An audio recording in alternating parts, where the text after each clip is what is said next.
บายดีท่านผู้ชมที่เคารพสบายดีท่านผู้ชมที่หักแพงขอต้อนรับทานเข้าสู่รายการเส้นทางสู่ตลาดถิ่นลาวซึ่งจะเป็นรายการที่ให้ท่านได้มีความรู้และเข้าใจเกี่ยวกับเรื่องงานตลาดถิ่นลาวหลายขึ้นมื้อนี้ครับหน้าที่ดำเนินรายการโดยอนุสรณ์บุญญวงศ์และอนุทิดาพลสวัสดีเจ้าท่านผู้ชมสามารถติดตามรับชมรายการเส้นทางสู่ตลาดถิ่นลาวได้เป็นประจำในทุกๆวันอาทิตย์เวลา 20:10 นจนถึงเวลา 20:40 นและนอกจากนี้ท่านผู้ชมทานใดหากพลาดติดตามรับชมรายการเส้นทางสู่ตลาดถิ่นลาวในตอนนี้ก็สามารถติดตามรับชมคืนได้ในวันพฤหัสเวลา 9:00 จนถึง 9:30 นซึ่งระยะทำอิฐของรายการระยะสอดส่องตลาดถิ่นพวกเราจะได้รายงานสภาพการเคลื่อนไหวซื้อขายหุ้นอยู่ตลาดหลักทรัพย์ลาวและตลาดหลักทรัพย์ต่างประเทศประจำอาทิตย์พร้อมนั้นระยะที่2ของรายการระยะมุมมองตลาดถิ่นพวกเราได้รับเกียรติสัมภาษณ์ทานเสี่ยวสวัสดิ์ธีรกูลห้องหัวหน้าสำนักงานคณะกรรมการคุ้มครองหลักทรัพย์เกี่ยวกับการคุ้มครองสถาบันสื่อกลางด้านหลักทรัพย์เจ้าและนอกจากนี้ในระยะสุดท้ายของรายการระยะฮอบฮู้ตลาดถิ่นทางรายการของพวกเราจะได้นำเสนอท่านผู้ชมได้ฮู้จักภาระบทบาทของสำนักงานคณะกรรมการคุ้มครองหลักทรัพย์ว่าเพิ่นมีภาระบทบาทคือแนวใดในท่านผู้ชมสามารถติดตามรับชมกันได้ในระยะสุดท้ายของรายการทั้งหมดนั้นก็เป็นทั้ง3ระยะที่พวกเราจะได้นำเสนอให้แก่บรรดาท่านได้รับทราบกันในมื้อนี้มาเริ่มกันที่การรายงานสภาพการเคลื่อนไหวซื้อขายหุ้นประจำอาทิตย์ในตอนเช้าของวันที่ 2 มิถุนายนที่ผ่านมาสำนักงานคคส.หรือสำนักงานคณะกรรมการคุ้มครองหลักทรัพย์ตลาดหลักทรัพย์ลาวตลาดหลักทรัพย์แห่งประเทศไทยและบริษัทหลัก APM ลาวจำกัดได้จัดฝึกอบรมในหัวข้อเวียกงานตลาดหุ้นสำหรับสื่อมวลชนลาวขึ้นอยู่ที่ตลาดหลักทรัพย์ลาวการฝึกอบรมในครั้งนี้ซึ่งให้เกียรติเข้าร่วมโดยท่านนางนครศรีมโนธรรมห้องหัวหน้าสำนักงานคคส.และคณะนำจากภาคส่วนเกี่ยวข้องพร้อมด้วยแขกที่ถึงรับเชิญจากสื่อมวลชนภายในสปป.ลาวเป็นต้นแมนโทรภาพหนังสือพิมพ์วิทยุและวารสารซึ่งมีผู้เข้าร่วมทั้งหมด71ท่านจุดประสงค์ของการจัดฝึกอบรมในครั้งนี้เป็นเพื่อเสริมสร้างความรู้ความเข้าใจเกี่ยวกับเวียกงานตลาดหุ้นให้แก่นักสื่อมวลชนลาวและภาคส่วนเกี่ยวข้องได้รับรู้อย่างลึกซึ้งกว่าเก่าของประชุมครั้งนี้ได้เฮ็ดให้นักสัมมนากรที่เข้าร่วมได้รับทราบเกี่ยวกับความสำคัญของตลาดหุ้นในการกระตุกสุกยุเศรษฐกิจสังคมให้มีการพัฒนาอย่างต่อเนื่องและปัญหาต่างๆของตลาดหุ้นโดยวิทยากรจากตลาดหลักทรัพย์แห่งประเทศไทยเพื่อให้สามารถนำไปโฆษณาเผยแพร่ให้แก่มวลชนได้รับทราบอย่างถูกต้องนอกนั้นนักสัมมนากรยังได้เรียนรู้เพิ่มเติมเกี่ยวกับการนำใช้เทคนิคใหม่ในการรายงานข่าวเกี่ยวกับตลาดหุ้นโดยมีผู้เสนอข่าวอาวุโสจากสำนักงานข่าวอสมทของประเทศไทย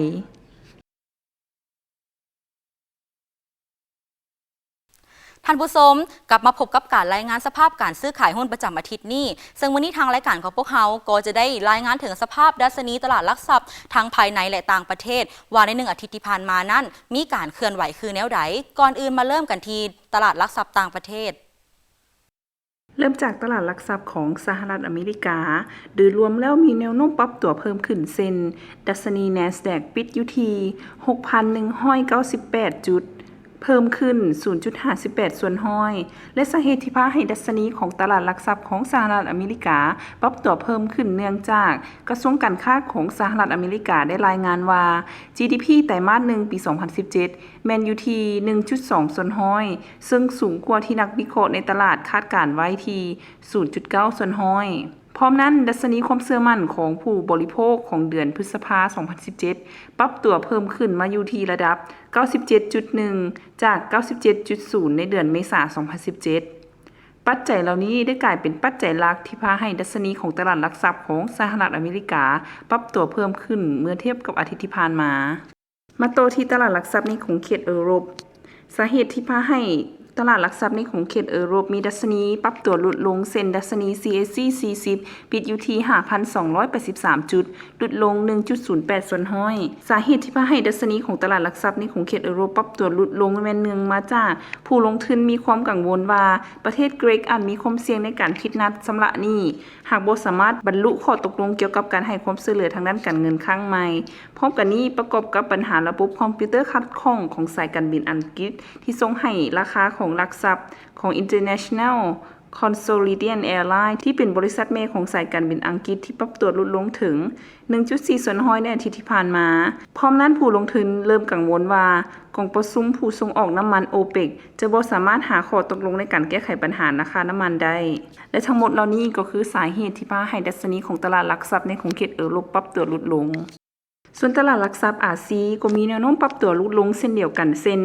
ดัชนี Straits Times ปิดอยู่ที่ 3,210 จุดลดลง 0.63 ส่วนห้อยและสาเหตุที่พาให้ดัชนีของตลาดหลักทรัพย์ในอาซีส่วนใหญ่ปรับตัวลดลงเนื่องมาจากผู้ลงทุนมีความกังวลต่อกับสถานการณ์ความตึงเครียดในเขตทะเลเกาหลีจากท่าทีของประเทศเกาหลีเหนือรวมทั้งความกังวลต่อกับปัญหาการเมืองของสหรัฐอเมริกาที่เกี่ยวพันกับประเทศรัสเซียและปัจจัยเหล่านี้เฮ็ดส่งผลเฮ็ดให้ดัชนีของตลาดหลักทรัพย์ในอาซีส่วนใหญ่ปรับตัวลดลงเมื่อเทียบกับอาทิตย์ที่ผ่านมาท่านผู้ชมที่ผ่านไปแล้วนั้นก็แมนการเคลื่อนไหวของตลาดต่างประเทศในอาทิตย์นี้มาต่อกันที่ตลาดหลักทรัพย์ลาวส่วนดัชนีของตลาดหลักทรัพย์ลาวในท้ายอาทิตย์นี้ปิดอยู่ที่ 1,018 จุดเพิ่มขึ้น 0.88 ส่วนห้อยโดยอาทิตย์นี้มีมูลค่าการซื้อขายหุ้นทั้งหมดรวมเป็นมูลค่า 710.82 ล้านกีบและจำนวนหุ้นทั้งหมด 134,800 หุ้นในนั้นมีการซื้อสุทธิของผู้ลงทุนต่างประเทศอยู่ที่ 230.73 ล้านกว่ากีบและสาเหตุที่พาให้ดัชนีของตลาดหลักทรัพย์ลาวปรับตัวเพิ่มขึ้นเนื่องมาจากการเพิ่มขึ้นของหุ้นธนาคารการค้าต่างประเทศลาวมหาชนที่มีราคาปิดอยู่ที่ 5,350 กีบและปรับตัวเพิ่มขึ้น50กีบเมื่อเทียบกับอาทิตย์ที่ผ่านมานอกนี้หุ้นของบริษัทผลิตไฟฟ้าลาวมหาชนที่มีราคาปิดอยู่ที่ 5,050 กีบและปรับตัวเพิ่มขึ้น50กีบเมื่อเทียบกับอาทิตย์ที่ผ่านมาส่วนอีก3บริษัทที่ยังเหลือคือบริษัทลาวเวิร์นมหาชนบริษัทปิโตรเลียมเทรดดิ้งลาวมหาชนและบริษัทสุวรรณีโฮมเซ็นเตอร์มหาชนมันมีราคาคงที่อยู่ที่ 7,000 กีบ 2,000 กีบและ 3,000 กีบตามลำดับและทั้งหมดนี้ก็เป็นปัจจัยที่ส่งเฮ็ดให้ดัชนีของตลาดหลักทรัพย์ในประเทศลาวปรับตัวเพิ่มขึ้นเมื่อเทียบกับอาทิตย์ที่ผ่านมา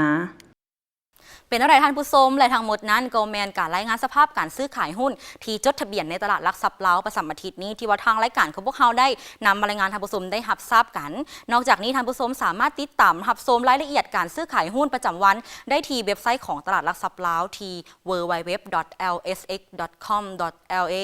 ท่านผู้ชมสำหรับสภาพการเคลื่อนไหวของตลาดหลักทรัพย์ทางภายในและต่างประเทศจะเป็นไปคือแนวใดในอาทิตย์หน้าจะมีทิศทางและแนวโน้มไปคือแนวใดนั้นท่านผู้ชมก็สามารถติดตามรับชมกันได้ในระยะสอดส่องตลาดทุนนี้และมาฮอดนี้การรายงานสภาพการซื้อขายหุ้นประจำอาทิตย์ก็ได้หมดลงเพียงเท่านี้ที่ผ่านไปแล้วนั่นก็แม่นการรายงานสภาพการเคลื่อนไหวอยู่ตลาดหลักทรัพย์ลาวและการเคลื่อนไหวของภาคส่วนเกี่ยวข้องท่านผู้ชมมาฮอดตอนนี้ท่านผู้ชมไปพักชมสิ่งที่น่าสนใจจากทางรายการของพ้องกันก่อนและจะกลับมาพบกันในระยะมุมมองตลาดทุน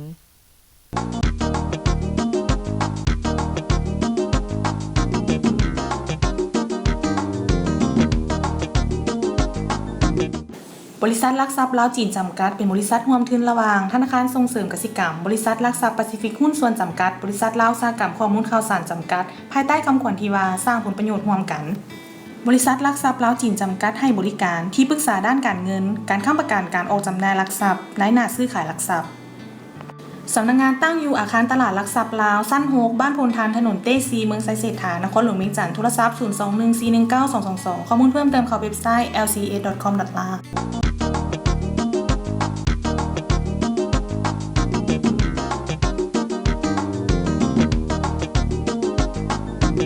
ท่านผู้ชมกลับมาพบกันในระยะที่2ของรายการระยะมุมมองตลาดทุนดังที่ได้กล่าวไว้แล้วนั้นทางรายการของพวกเขาจะได้สัมภาษณ์ทานเสี่ยวสวัสดิ์ทีละกุลซึ่งเพิ่นก็เป็นห้องหัวหน้าสำนักงานคณะกรรมการคุ้มครองหลักทรัพย์ซึ่งในอาทิตย์นี้เพิ่นจะมาให้สัมภาษณ์เกี่ยวกับการคุ้มครองสถาบันสื่อกลางทางด้านหลักทรัพย์ซึ่งรายละเอียดจะเป็นอะไรนั้นท่านผู้ชมไปติดตามรับชมกันเลยขอต้อนรับประธานเข้าสู่ระยะสนทนาในรายการของพวกเขานั่นก็คือระยะมุมมองตลาดทุนซึ่งว่าในมื้อนี้ทางข้าพเจ้าพร้อมด้วยทีมงานก็ได้นำท่านผู้ชมมาอยู่ที่ห้องการของสำนักงานคณะกรรมการคุ้มครองหลักทรัพย์ซึ่งว่าในมื้อนี้พวกเราก็ได้รับเกียรติสัมภาษณ์ทานเสี่ยวสวัสดิ์ธิรกุลเพิ่นก็เป็นรองหัวหน้าสำนักงานคณะกรรมการคุ้มครองหลักทรัพย์และในมื้อนี้เพิ่นจะได้มาแลกเปลี่ยนท่านผู้ชมรับทราบว่าความหมายความสำคัญของสถาบันสื่อกลางทางด้านหลักทรัพย์นี้มีขึ้นในต่อเวียงงานตลาดทุนของพวกเขาและประกอบด้วยสถาบันสื่อกลางด้านใดๆและตอนนี้ท่านเสี่ยวสวัสดิ์ก็ได้อยู่กับพวกเราแล้ว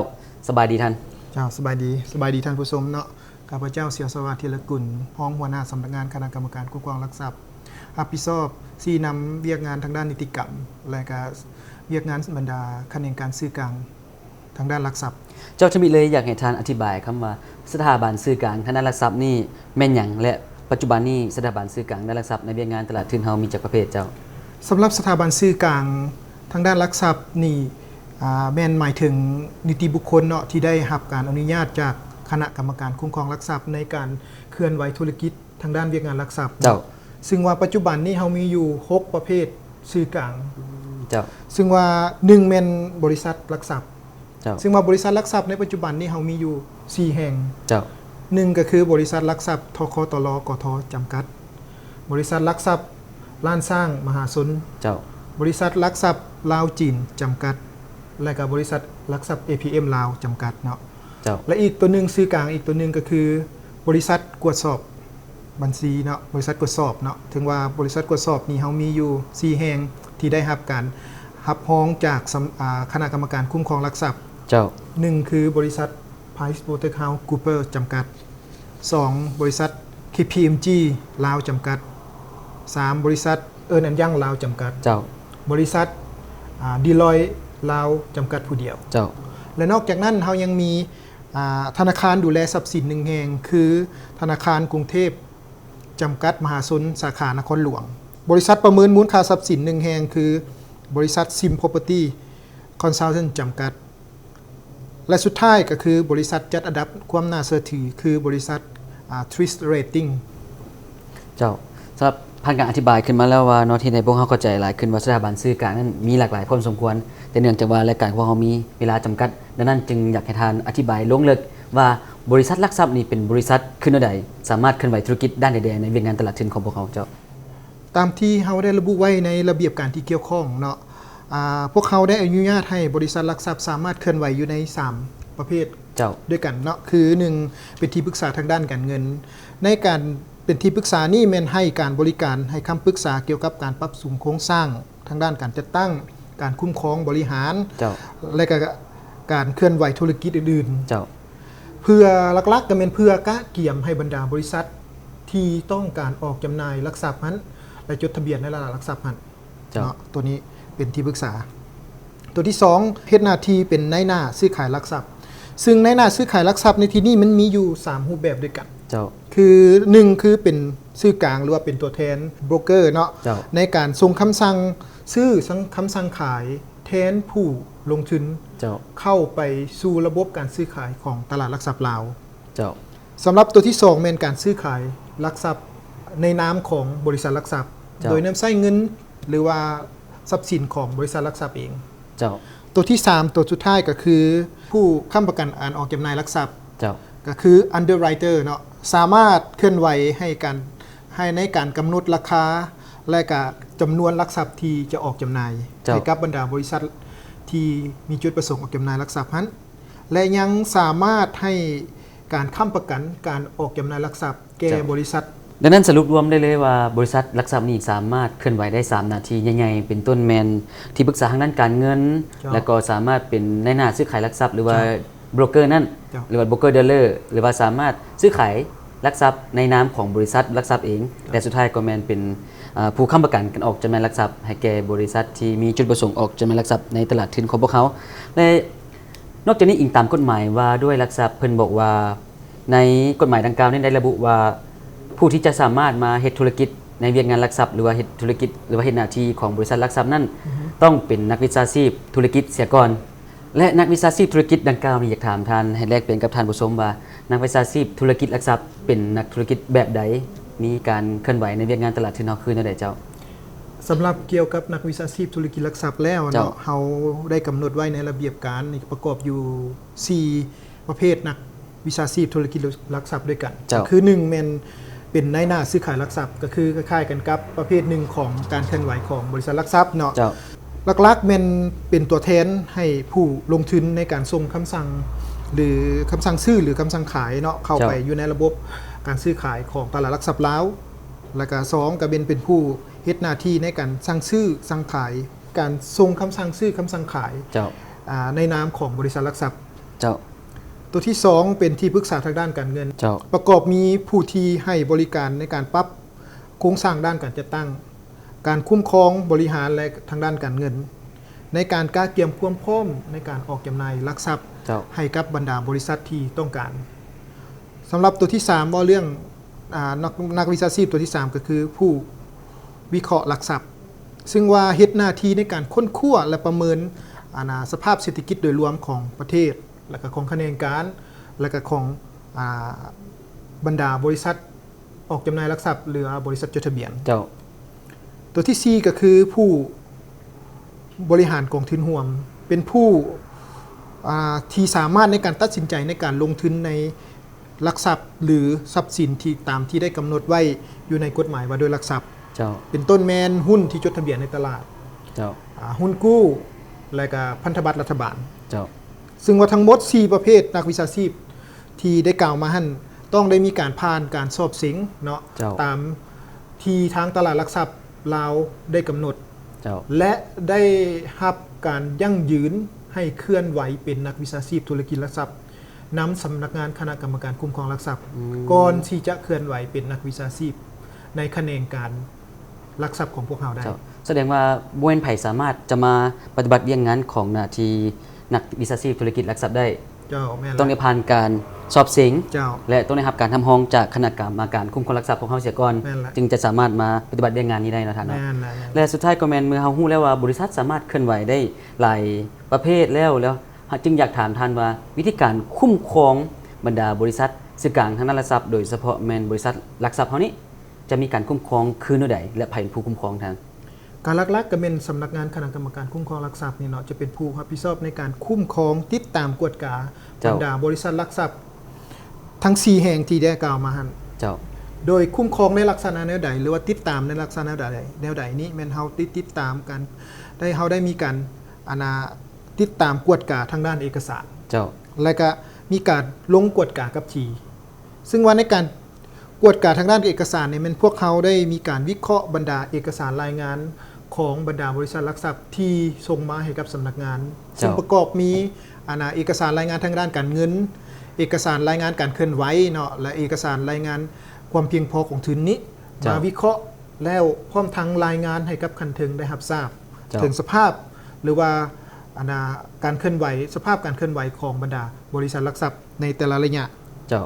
อย่างเป็นปกติเนาะและตัวที่2ว่าถึงการกวดกากับที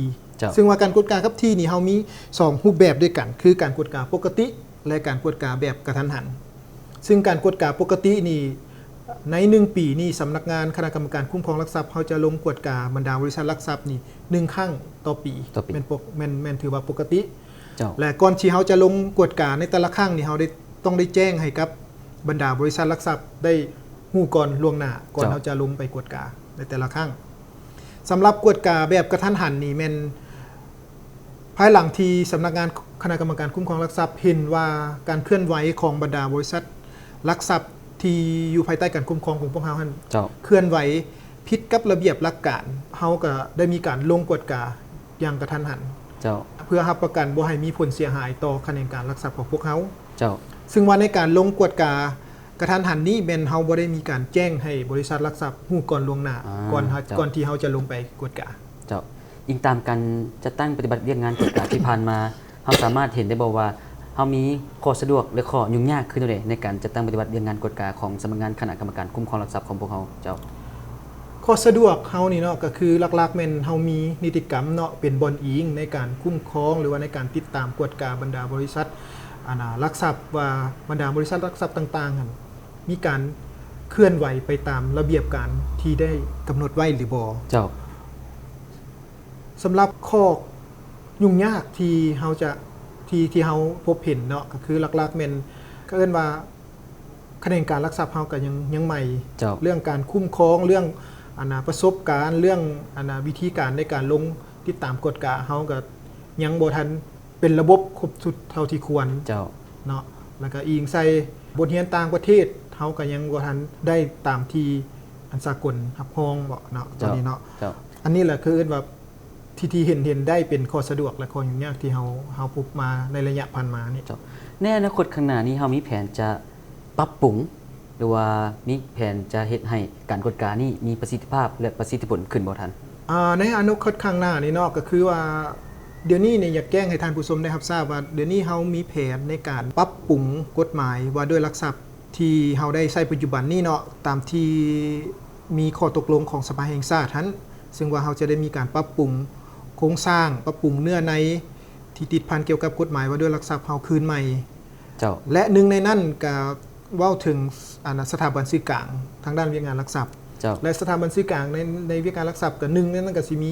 บริษัทลักทรัพย์ เจ้า ซึ่งว่าอาจจะมีการปรับปรุงบางมาตราให้มันสอดคล้องกับสภาพปัจจุบันของบ้านเฮา เจ้า และหลังจากภายหลังที่มีการปรับปรุงกฎหมายว่าด้วยลักทรัพย์สำเร็จแล้วเฮาก็ต้องได้มีการปรับปรุงบรรดานิติกรรมที่เกี่ยวข้องกับกฎหมาย ให้มันแทดเหมาะกับกฎหมายที่ได้มีการปรับปรุงใหม่ฮะเนาะ และเทศเหมาะกับสภาพตัวจริงใน เจ้า การตั้งปฏิบัติเวียงงาน เจ้าก็สิประมาณนั้น เจ้าเป็นในท่านผู้ชมที่ผ่านไปแล้วนั้นก็แม่นบทสัมภาษณ์ทานเสี่ยวสวัสดิ์จิรกุลห้องหัวหน้าสำนักงานคณะกรรมการคุ้มครองลักทรัพย์หวังว่าท่านผู้ชมคงจะเข้าใจบ่หลายก็น้อยเกี่ยวกับความหมายความสำคัญของบรรดาสื่อกลางทางด้านเวียงงานลักทรัพย์ของพวกเขานี่และโดยเฉพาะแม่นบริษัทลักทรัพย์ว่าเป็นบริษัทคือแนวใดสามารถจะตั้งปฏิบัติเวียกงานของตนได้ในขอบเขตใดๆเลยมาฮอดตอนนี้ก็ขอแสดงความขอบใจมายังทานเสี่ยวสวัสดิ์หลายๆเนาะที่ว่าได้เสียสละเวลามาร่วมสนทนากับรายการของพวกเขาในมื้อนี้ขอขอบใจหลายๆท่าน เจ้าขอบใจ มาฮอดตอนนี้ท่านผู้ชมไปพักชมสิ่งที่น่าสนใจจากทางรายการของเฮากันก่อนแล้วจึงกลับมาพบกันใหม่ในระยะสุดท้ายของรายการ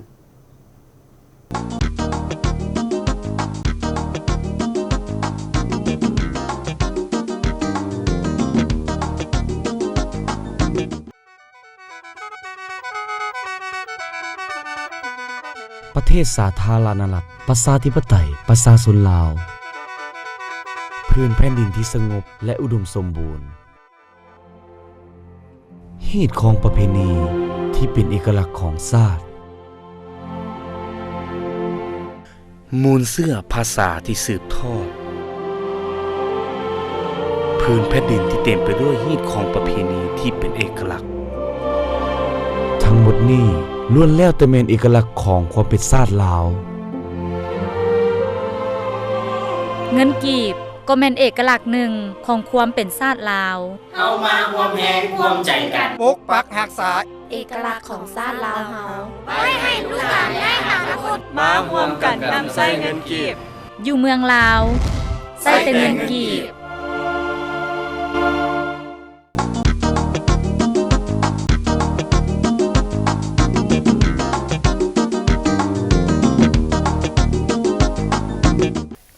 ท่านผู้ชมกลับมาพบกันในระยะสุดท้ายของทางรายการกันแล้วนั่นก็คือระยะฮอบฮู้ตลาดทึนซึ่งวันอาทิตย์ที่ทางรายการของพวกเราจะได้นำเสนอท่านผู้ชมได้ฮู้จักเกี่ยวกับภาระบทบาทของสำนักงานคณะกรรมการคุ้มครองลักทรัพย์ให้ท่านผู้ชมได้รับทราบกัน สำหรับสำนักงานคณะกรรมการคุ้มครองลักทรัพย์ มีตัวย่อแมนสคคส มีชื่อเอิ้นเป็นภาษาอังกฤษแมน Lao Security Commission Office โดยตัวย่อตัวอักษรภาษาอังกฤษแมน LSCO แม้นแล้วซึ่งเป็นการจัดตั้งหนึ่งที่มีฐานะเทียบเท่ากลมอยู่ภายใต้การซี่นำพาโดยกลงของคณะกรรมการคุ้มครองลักทรัพย์และได้รับการซี่นำพาทางด้านการเมือง แนวคิด และงบประมาณจากธนาคารแห่งสาธารณรัฐประชาธิปไตยประชาชนลาวนั่นเองพร้อมนั่นสำนักงานคณะกรรมการคุ้มครองลักทรัพย์ ยังมีบทบาทในการเป็นกงจักรช่วยเวียกให้แก่คณะคคส ในการคุ้มครองเวียกงานลักทรัพย์อย่างรวมศูนย์ทั่วประเทศเฮ็ดให้เวียกงานลักทรัพย์นี้มีความคล่องตัว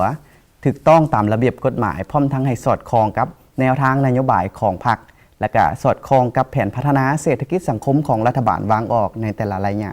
เจ้าและทั้งหมดนั่นก็แมนภาระบทบาทของสำนักงานคณะกรรมการคุ้มครองลักทรัพย์ซึ่งก็ถือว่ามีภาระบทบาทที่สำคัญหลายอย่างในการคุ้มครองพัฒนาและการขับเคลื่อนตลาดทุนในสาธารณรัฐประชาธิปไตยประชาชนลาวให้มีความมั่นคงนั่นเองเจ้า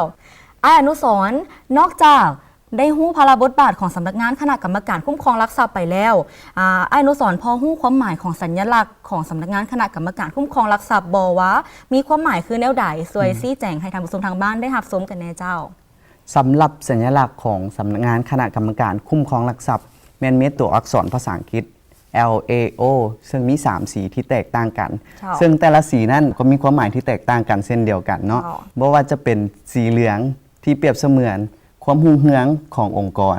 เจ้าสีแดงที่เปรียบเสมือนความเข้มแข็งทางด้านการบริหารและก็ทางด้านบุคลากรรวมทั้งสีฟ้าในแมนเปรียบเสมือนความมั่นคงขององค์กรเจ้า ถือว่าแต่ละสีของเพิ่นนี่ก็แม่นมีความหมายที่แตกต่างกันไปเนาะนอกจากนั้นไอ้อนุสรณ์น้องสังเกตเห็นมีจ้ำเม็ด2จ้ำเนาะที่อยู่สัญลักษณ์ของเพิ่นนั่นบ่ฮู้ว่าจ้ำเม็ด2จ้ำดังกล่าวนั้นสื่อถึงความหมายอันใดเจ้าอนุทิดาสำหรับจ้ำเม็ด2จ้ำเนาะที่ว่าคู่ขนานกันและมีลักษณะเอียงหน่อยนึงนั้นเปรียบเสมือนดวงตาที่ว่าคอยสอดส่องเบิ่งการเคลื่อนไหวเวียกงานลักทรัพย์ในสปปลาวให้เป็นระเบียบเรียบร้อยเจ้าก็ถือว่าแต่ละสีแต่ละตัวอักษรที่มีอยู่ในเครื่องหมายสัญลักษณ์ดังกล่าวนั้นที่แท้จริงแล้วแม้นมีความหมายที่ว่าแตกต่างกันไปในแต่ละอันเนาะแต่สรุปรวมก็คือได้แสดงถึงการนำพาสำนักงานคณะกรรมการคุ้มครองหลักทรัพย์นั้นไปสู่ความเจริญรุ่งเรืองความเข้มแข็งและเป็นองค์กรที่มีความมั่นคงนั่นเองก็หวังว่าข้อมูลที่ทางรายการของพวกเขานำมาฝากท่านผู้ชมในอาทิตย์นี้คงจะเป็นประโยชน์แก่ท่านผู้ชมบ่หลายก็น้อยและสำหรับอาทิตย์หน้าทางรายการของพวกเขาจะมีอย่างมาฝากท่านผู้ชมก็สามารถติดตามรับชมกันได้และสำหรับท่านผู้ชมท่านใดที่ว่าต้องการให้ทางรายการของพวกเขานำเสนอปัญหาอันใดหรือว่านำเสนอประเด็นอันใดที่ว่าติดพันกับเวียกงานตลาดทุนหรือว่าจะเป็นการแก้ไขข้อข้องใจเกี่ยวกับเวียกงานตลาดทุนก็สามารถติดต่อทางรายการของพวกเราได้เพราะว่าทางรายการของพวกเราก็มีทีมงานที่ว่าคอยรับคำถามจากท่านผู้ชมทางบ้านหรือจะติดต่อทางรายการของพวกเราได้ตามที่อยู่ที่ปรากฏขึ้นหน้าจอในขณะนี้ท่านผู้ชมถือว่าเวลาของรายการพวกเราใกล้จะสิ้นสุดลงแล้วก่อนอื่นต้องขอขอบใจท่านผู้ชมทุกท่านที่ให้เกียรติติดตามรับชมรายการของพวกเราพร้อมนั่นก็ต้องขอขอบใจผู้สนับสนุนหลักของรายการขอขอบใจคณะกรรมการคุ้มครองหลักทรัพย์ธนาคารแห่งสาธารณรัฐประชาธิปไตยประชาชนลาวขอขอบใจบริษัทสุวรรณีโฮมเซ็นเตอร์มหาชนและบริษัทหลักทรัพย์ลาวจีนจำกัดที่ว่าให้การอุปถัมภ์รายการของพวกเราโดยดีตลอดมาและมาฮอดนี้เวลาทางรายการของพวกเราก็ถือว่าได้หมดลงเพียงเท่านี้พบกันใหม่ในอาทิตย์หน้าสำหรับอาทิตย์นี้ข้าพเจ้าอนุทิดาพลสวัสดีและอนุสรณ์บุญญาวงศ์พร้อมด้วยทีมงานรายการเส้นทางสู่ตลาดทุนลาวต้องลาท่านผู้ชมไปก่อนสบายดี